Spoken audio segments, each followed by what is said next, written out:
Hello hi everyone, কেমন আছো? আশা করি ভালো আছো আর আমিও খুব ভালো আছি। আজ তোমাদের সাথে শেয়ার করবো আমি আমার স্বাদের ভিডিও। তো সকালবেলায় উঠে দেখি তোমাদের দাদাভাই মাছ কিনে নিয়ে এসেছে, তো সেটাই কাটা হচ্ছে। আর এদিকে ঘরে এসে দেখি আমার মা আমার জন্য রান্না করছে। তো আমাদের এই বাড়িতে নিয়ম নাকি আমার রান্নাটা আমার মাই শুধু করবে। তো আমি যা যা খাবো সেটা আমার মা ঘরে রান্না করছে, আর এদিকে বাইরে সবার জন্য রান্না হচ্ছে। যদিও বা আমাদের স্বাদের কোনো নিয়ম নেই, শুধুমাত্র আমাকে রান্না করে খাওয়ানো হবে, তাই খুব ছোট করে এই অনুষ্ঠানটা হচ্ছে। তো যাই হোক, এদিকে সকালে আমি স্নান করে রেডি হয়ে নিচ্ছি।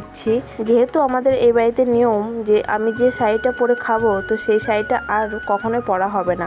তো তাই আর ভালো শাড়ি পরলাম না, এই সুতির শাড়িটা পরেই ভাবলাম যে সকালের নিয়মটা সেরে। তো যাই হোক, এখানে আমি রেডি হয়ে বসেছিলাম। তো এদিকে রান্না হচ্ছে আর আমরা বসেছিলাম সব গল্প করছিলাম। তো যাই হোক, এদিকে দেখো আমার জন্য যে রান্নাটা হচ্ছিল সেটা হয়ে গেছে, আর আমার শাশুড়ি মা আমাকে খেতেও দিয়ে দিল। তো মা বললো 12টার আগেই নাকি খাবারটা খেতে হবে। তো যাই হোক, আমিও খেতে বসে পড়লাম। তো প্রথমেই নাকি আমাকে পায়েসটা খেতে হবে, তো 3বার পায়েসটাই খেয়ে নিলাম আমি। যদিও বা পায়েসটা আমি খুব একটা পছন্দ করি না, তো কি আর করার আছে, আজ নাকি পায়েসটাই নিয়ম, খেতে হবে আমাকে। তো তাই আমি পায়েসটা খেয়ে নিলাম।